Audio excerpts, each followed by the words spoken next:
হ্যাঁ, বন্ধুরা আসসালামু আলাইকুম। আজকে আমরা ইস্ট ফার্মার্টেড কর্ন গরুকে সকালবেলা খাওয়াচ্ছি। তো কালকে আমরা ইস্টটা মাখে এবং আ ওই ইয়ে করেছি এয়ারটেক করে রাখছিলাম। এয়ারটেক করে রাখছি তা এখন সকালবেলা সেটা খুলবো।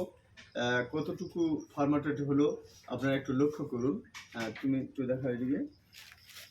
এই যে এয়ারটেক করে রাখছিলাম, এয়ারটেকটা খুলতেছি কোনোখান থেকে। তারপরে দেখুন কি অবস্থা। এই একদম এই যে কর্নগুলো আছে অর্থাৎ ভুট্টার গুঁড়াগুলো সবগুলো ফুলে আছে।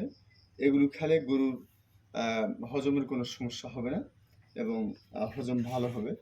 তো আপনারা একটু লক্ষ্য করুন। আমি ইয়ে করে দিচ্ছি, দেখেন ফুলে কিভাবে রেডি হয়ে আছে। আচ্ছা, ওকে, থ্যাংক ইউ। ধন্যবাদ সবাইকে। আসসালামু আলাইকুম।